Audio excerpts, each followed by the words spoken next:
Para saudara dan saudari yang Tuhan cintai, selamat pagi dan selamat bertemu lagi dalam Renungan Harian edisi hari Rabu dalam masa Prapaskah yang pertama, tanggal 24 Februari 2021. Mengawali hari yang baru ini, kita hendak mendengar dan merenungkan sabda Tuhan. Marilah sebelum kita mendengar dan merenungkan sabda Tuhan, kita berdoa. Dalam nama Bapa dan Putra dan Roh Kudus. Amin.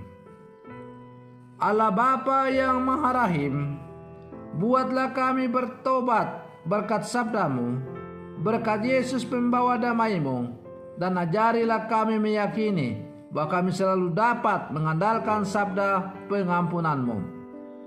Bersabdalah ya Tuhan, kami siap untuk mendengarkan.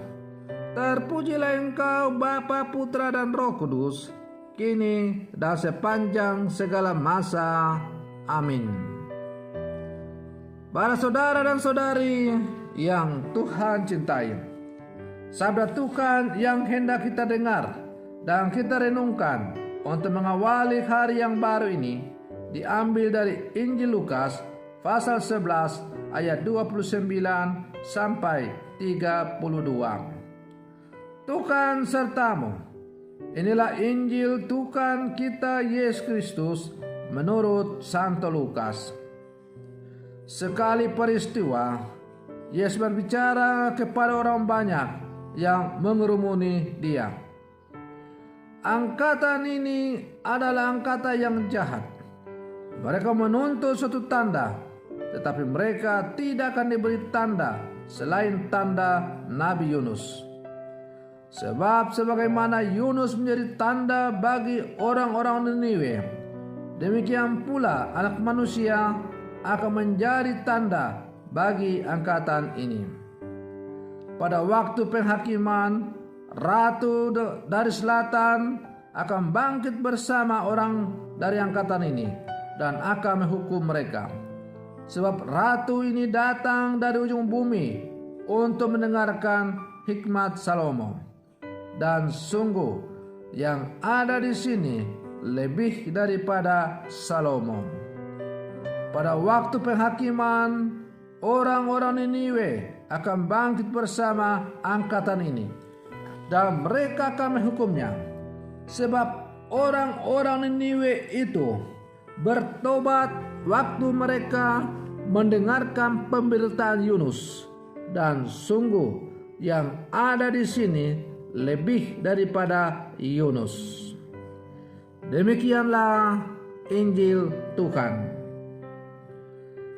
Para saudara dan saudari yang Tuhan cintai, dengan sangat tajam dan keras, tanpa tedeng aling-aling, Yesus mengecam dan mengkritik orang-orang pada zamannya sebagai suatu angkatan yang jahat, karena mereka menuntut satu tanda yang membuat mereka bisa mempercayainya sebagai Mesias.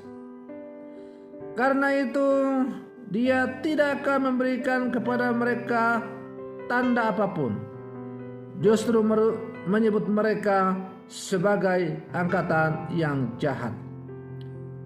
Para saudara dan saudari yang Tuhan cintai,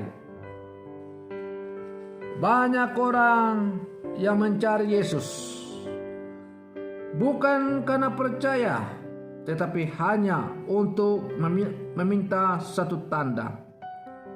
Dan Yesus menegaskan bahwa Ia tidak akan memberikan mereka tanda kecuali tanda Nabi Yunus. Ketidakmampuan mereka untuk menangkap tanda-tanda yang sudah diberikan Yesus membuat mereka menjadi bangsa yang tidak diperhitungkan Allah, meskipun mereka adalah keturunan Abraham. Kedegilan dan kekerasan hati membuat mereka tidak mampu menangkap tanda-tanda dari Allah yang dibuat oleh Yesus dalam hidup dan karyanya. Para saudara dan saudari yang Tuhan cintai. Para pengikut Yesus hanya mencari hal-hal yang menguntungkan diri sendiri, entah berupa mujizat maupun ketenaran karena memiliki guru yang hebat. Hal yang sama juga terjadi dalam diri para murid.